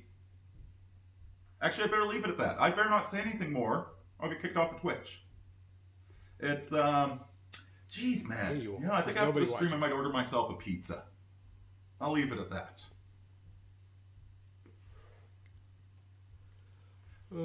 Now, the good guys in this story, it was a black neighborhood, so the good guys were black, which is typically the left-wing Democrat voter. And it's been the right-wing conspiracy theorists talking about all of this stuff for years. Another one came up recently, actually. TED Talks. They had a segment on virtuous pedophiles. And down at the bottom of the advert for it, they had the little girl symbol and the boy lover symbol along with NAMBLA. NAMBLA was officially endorsing this. And... Oh, fuck. Oh, God, this is so fun. This is so 2015. Here's the thing. I'm not even saying, like, don't talk about these issues. But there's something about, like, when he latches on to something that people have been talking about for, like, 5 fucking years. And he, like, latches onto it like it's new. Like, again, it's the old Leno thing. Have you heard about this, Kevin? Hey, yes, Davis, we know. Your audience knows. Like, come on. And they were proud to all brag three about of them that. know. And that's a funny one, because I first ran into these symbols. It was supposedly a leaked FBI document. I saw it on 4chan about 10 years back. And man, I wish I'd poked around. You know, like the triangle symbol. Like, again, I saw this 10 years ago, way Are you before kidding me? eating pizza got popular. Yeah, that's a poor choice of words there, Davis. I wish I poked around in it, did you?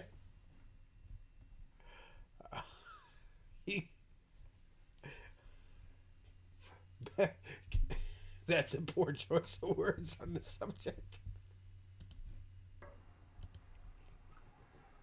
And then we find that with the right-wing conspiracy theorists found, oh, look, there's the Clinton Foundation using this symbol, and Comet Pizza using this symbol, and it's here, and here, and here, and here, and here. Nah, it's just a conspiracy. This symbol doesn't mean anything. Well, now apparently it's an official symbol again. TED Talks is endorsing it. Cool. Now, I've got no idea if this is going to blow up or not. I mean, the media is not going to report on it. Media's already been refusing to report on it locally. But here's another one. The left and the right. I know what you guys are going to say. You guys are going to say that the left defends virtuous pedophiles. And I mean, yeah. The left is really the midwit camp, okay? And they're prone to creating very elaborate theories and going along with the elaborate theories. And I totally get that. I used to be a libertarian myself. And so the whole it's not a black and white issue. Okay? The virtuous pedophile. That's right, chat. Big news, everyone. The elites are pedos. Is supposedly somebody that has urges but doesn't act on them. And that is the definition of virtue. In practice, the virtuous pedophiles that are held up as these examples, you dig into their writings and you find, no, they weren't saying what you thought they said. These guys are creeps and monsters and predators.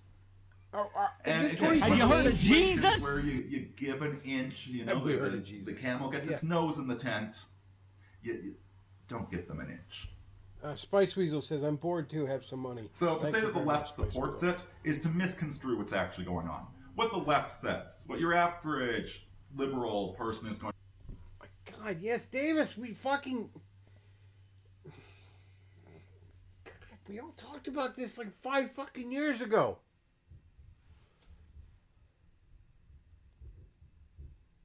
When they were pushing this originally in like Salon and shit 5 years ago, I said, look, the idea of somebody has these terrible monstrous urges and they're not acting on them, I could be sympathetic towards, but the reality is that's not what these things are about.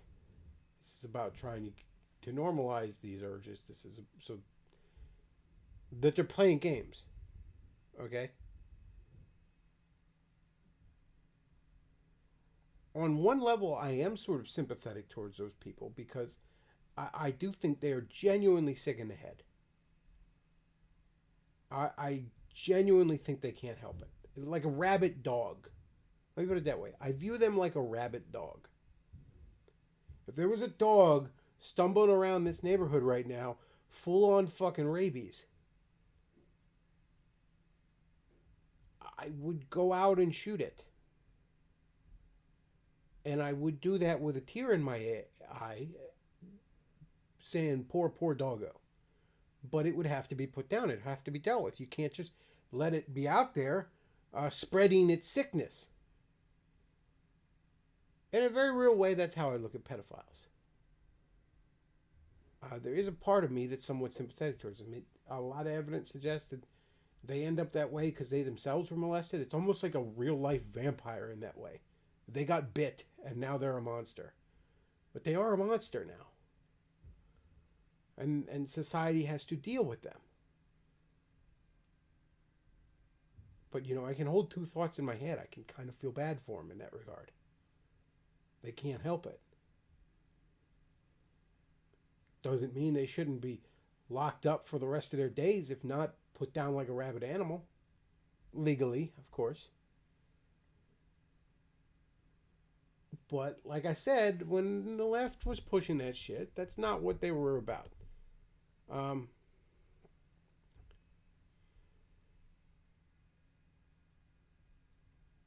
They were pushing that shit because they were trying to normalize it. All that said, though, we went over this 5 fucking years ago.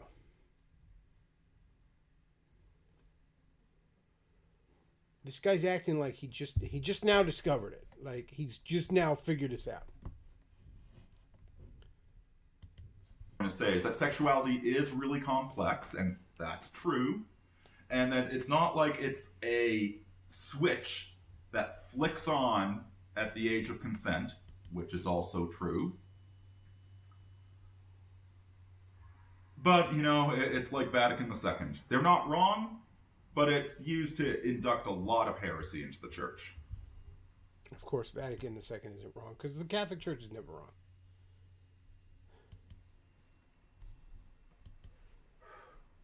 At the end of the day, left and right share the same opinion on molesting children, okay? Like, it's not actually a controversial opinion to state, I'm opposed to children being molested. I mean, normie left and right, I guess, yeah. Fringe, far left and right, not so much.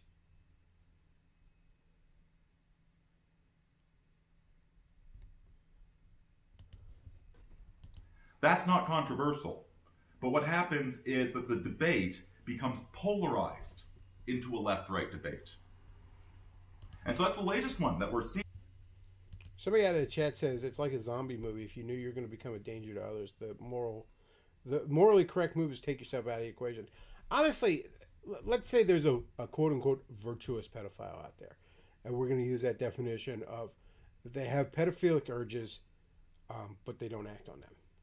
And I'm not talking about somebody, you know, fucking developed 16-year-old walks by and, you know, your head turns in that direction.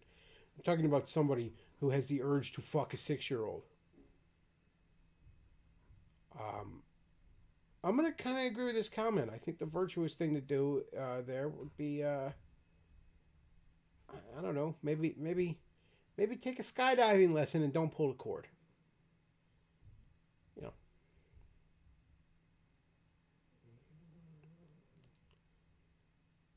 Just saying.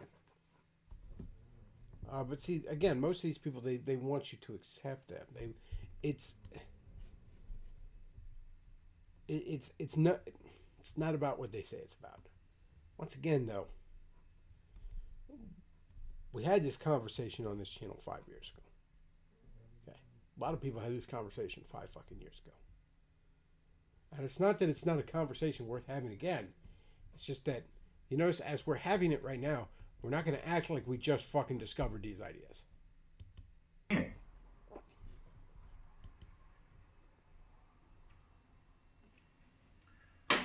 So, cause to be optimistic. It's getting harder and harder to play left and right against each other. Now, they're still pulling it off. Is it? Is it getting harder and harder to do that?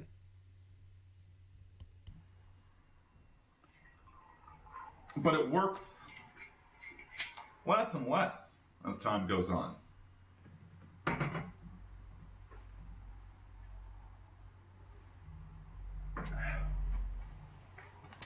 At the same time, we've still got that black-white thinking. I mean, that's why it immediately collapses into a left-right thing. What are we at? Like the 5th cigarette for the show here? God, how bad do you think his apartment Let me stinks? read some of these comments. How bad do you think that apartment stinks? And collect some wool while I do that. Collect some wool? Is that an expression? I don't think I've ever heard that. But Oh, thank you, Darvatron. I'm just a dumb public school. Hope I make him proud. I'm not a big brain nibble like Davis, so maybe that's why I don't know. I need to read Brothers Karamazov more deep. I've read passages from it. I like Dostoevsky. I really should sit down and read it. You've never read a bit of it. Well, leftists are so's the right. You're never going to read it either. At some point, you might read a blog post about it and act like you've read it. But no, you've... Owens knows that leftists are the fake underdog, though. Buddy, there's guys out there right now with fake Twitter accounts of me and fake YouTube accounts that are just trying to drag my name through the mud. These are right-wingers, by the way, not left-wingers. Just trying to drag your name through the mud, like David Serini, the Supreme Sigma account over here. They're trying to drag your name through the mud, Davis, by shining a light on you. That's all they're doing. They're playing your content without even commentary. David Serini, the Supreme Sigma, yes, it does do clips. And you could say, well, those clips are out of context. But you know what? It also puts up the whole fucking streams. This is something he said numerous times over the last couple years. And it just drives me nuts because it's so ridiculous on the face of it. How is somebody slandering you by presenting your own words many times in their entirety? Now, okay, the parody Twitter account is a parody. It's laughing at you. I don't even think it's active right now. I don't think it's tweeted in fucking ages. Because you're almost like your Twitter account is the parody account at this point, Davis. Yes, officially, twitter.com/basedmazda is the Davis Arini Twitter parody account. But in reality, you might as well just go to twitter.com/Arini and it's the same fucking thing. You are your own parody, Davis. That's why this YouTube account here doesn't have to do anything more than just shine a fucking light on you.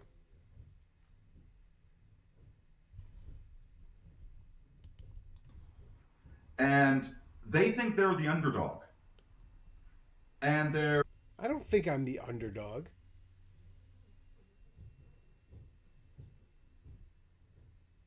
And I don't think the person running this parody YouTube account thinks that either. Which, by the way, is not fucking me.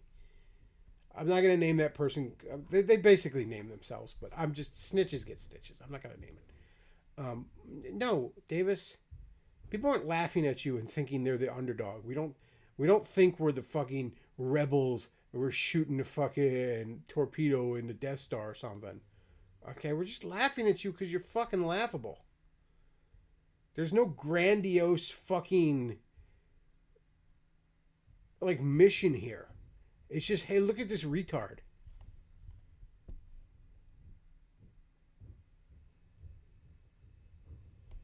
I mean, I have a job and people who love me and a functioning liver. So why would I possibly think I'm the underdog compared to you? They're acting like the alpha bully because they've got the YouTube. I'm not on there anymore. So that's the thing. They got the YouTube. I'm not on there anymore.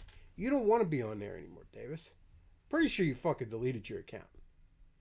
I'm pretty sure that was a stunt you had orchestrated. The timing was just too perfect. That said, though, you could easily set up your own another YouTube account. You're on Twitch because you like the fact that your streams get deleted.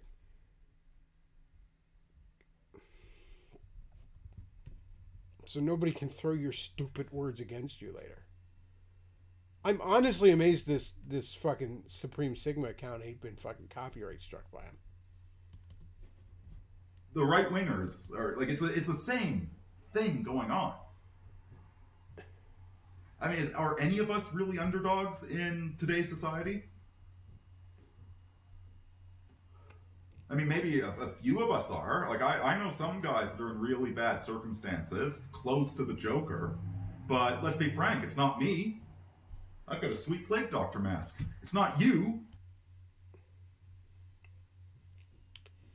Davis, your circumstances are far worse than you understand.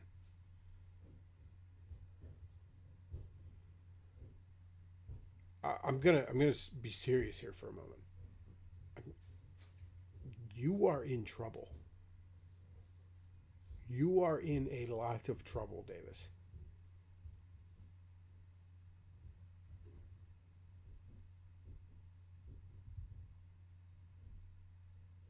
Your circumstances are very, very bad.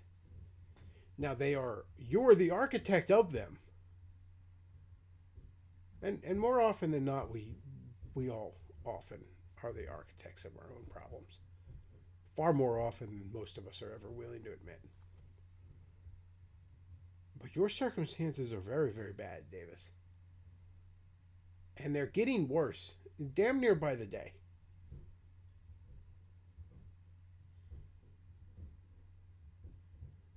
You have no idea the precarious situation you find yourself in, Davis.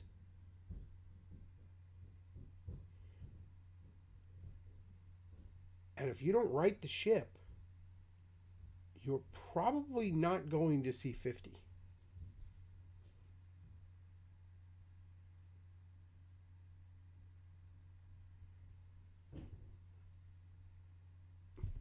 I'm not even trying to be mean here, dude. And don't get me wrong.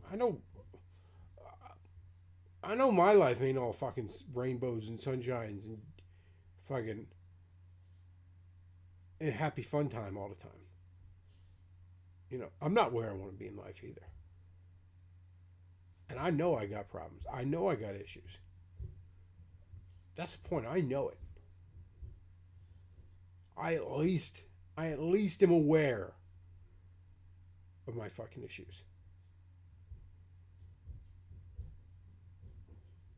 I really don't think you are, champ.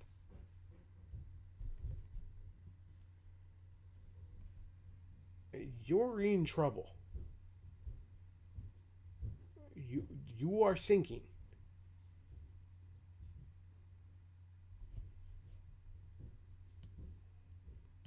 You've got an internet connection to watch this. Like, none of us are really underdogs. None of us are top of the pile either. We're all just idiots in idiot world. And people are cosplaying. They're role-playing underdog or bully. Cosplaying.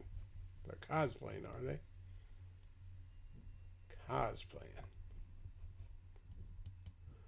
Right? There's no healthy medium of flawed human who is nonetheless heroic.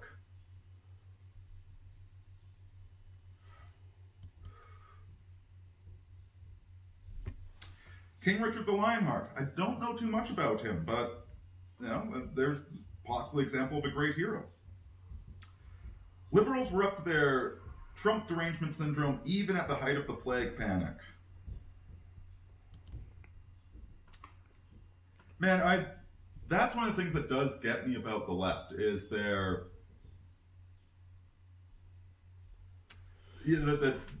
Trump derangement syndrome. Like, I'm so tired. I don't like the guy.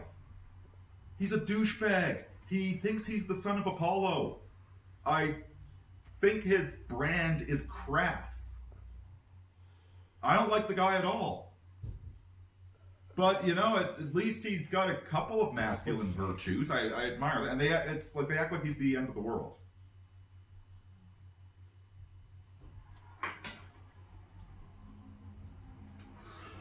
The police are militarized because of black crime.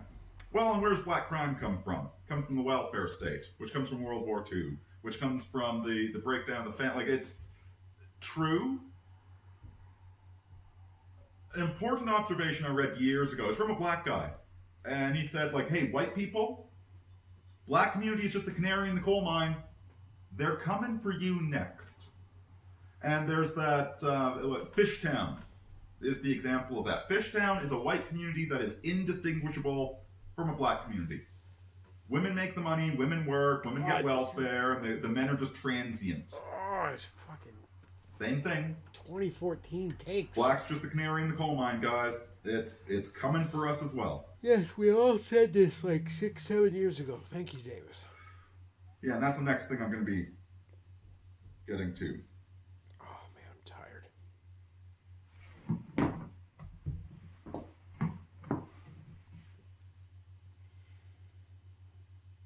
So there's a guy. I used to blog under the name Anonymous for obvious reasons over at women's with a Z .wordpress.com. A Z for you Americans. I go to Walmart. I buy jeans like American peasant. Oh god, Aaron Clary was once he had a side gig doing security, and he was doing security. There's this Saudi guy that came over, and he brought his whole entourage with him. And so one of the princesses wanted to go to Walmart or Costco, I think it was, like the big box store. And she, what does American peasant use for hand cream? And they just got like the basic Jergens hand cream sort of thing. She, I'll buy an entire pallet of hand cream. And she bought this massive frickin' pallet. Oh, guys, I think we're going to put a pin in this because the roofers have finally calmed down to a dull roar. And I think I'm going to take a little nap because I am fucking exhausted. I got about 3 hours sleep, and this bloviating fart huffer over here is exhausting. But I think we had a little bit of fun this morning. If you somebody says he's like a Reddit boomer, do you think David was posting Reddit memes or Minion memes 3 years ago? If Davis is still on, he's blocked me on Facebook, because he's a bitch. He's blocked me on everything. But I'm sure there's some Minion memes on Davis's Facebook profile. I'm sure there's some fucking Minion memes. Oh lordy. Like he's just now picked up Minion memes. And he just now got it, thinks it's fresh now. Guys, have you heard of these Minions?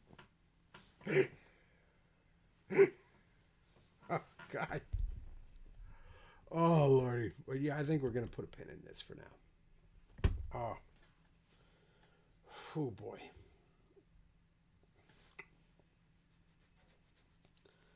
If you enjoy the content I put out, do consider supporting the show. We got the paypal.me/thebechtloff and Streamlabs. You can send the Streamlabs donation. Which, you know what? I'm sorry. I missed one. Let me get that real quick.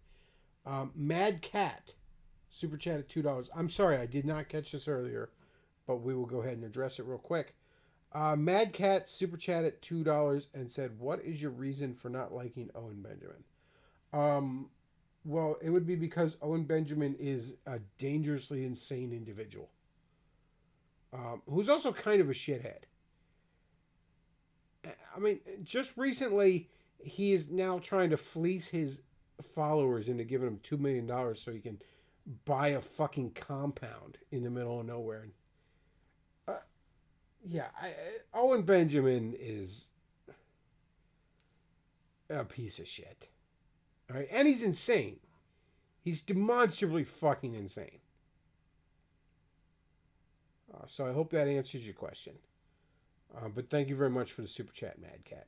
I'm sorry I didn't notice it earlier. Let's see.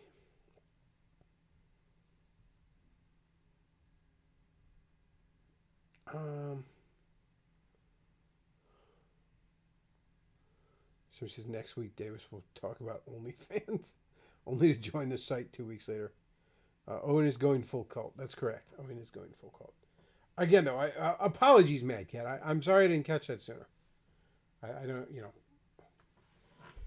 because I actually read a couple after that. I just, for whatever reason, that one flew past me. I think, let me check real quick. I want to make sure I haven't missed any more.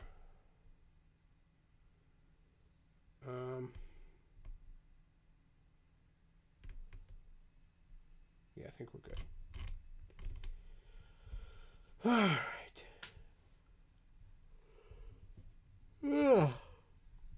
Well, I'm gonna go take a fucking nap. Like I said, folks, thanks for listening. If you enjoy the show, consider supporting the show. PayPal.me/Bechtloff, as well as you can Streamlabs when I'm not live, and I will catch it then when I'm live. I will read it.